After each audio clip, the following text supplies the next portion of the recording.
What is the most insane thing your neighbor has ever done to you? She tried to bleach and steal my sister's cat, and regretted it instantly. My neighbor was a black-haired, plump, 40-something-year-old divorcee who was hated by everyone in the neighborhood. Her name was Samantha, but she was more of a Karen. She had zero understanding of boundaries and liked to barge into people's homes to snoop around.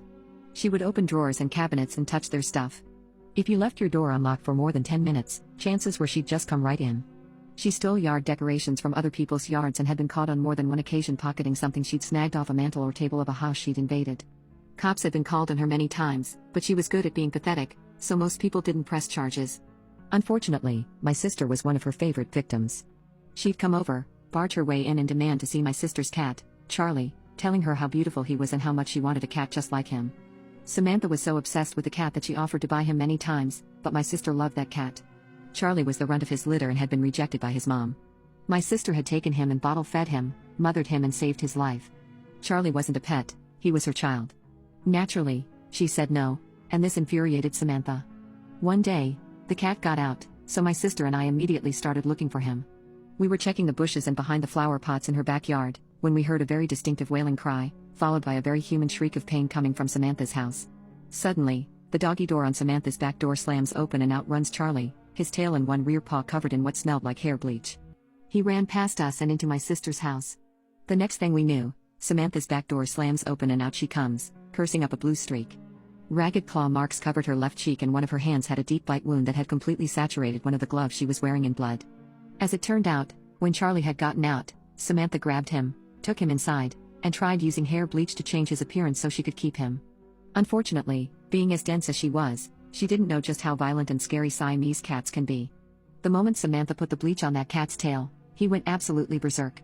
He let out that yelp of rage we'd heard, and clawed up Samantha's face while sinking his teeth into her hand. She trampled her way over to our yard and began shrieking. She tried lying and said that Charlie had wandered into her kitchen while she was cooking and attacked her for no reason. Clearly, this was total BS. Samantha then proceeded to call my sister and I a flurry of slurs before demanding we pay whatever medical bills she was bound to rack up from this. She was also adamant that animal control would be there soon to have Charlie put down. As she was saying all this, she went up to my sister and pointed her Karen finger right at my sister's face. Without a word, my sister decked her straight in the nose. She landed butt first on the grass, now clutching her left eye.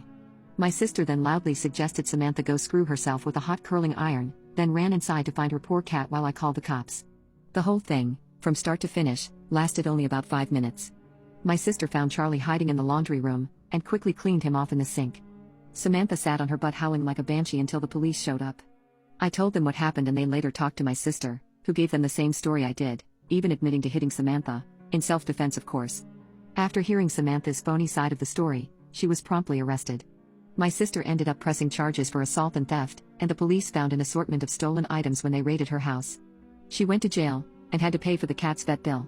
Charlie was fine, just a little traumatized from the incident. Needless to say, he doesn't run out of the house much anymore. Now for the cherry on top, Samantha's hand had gotten infected from Charlie's bite, and she ended up with some pretty serious nerve damage as well. I couldn't care less, I'm just glad Charlie's safe and okay. He's a good boy.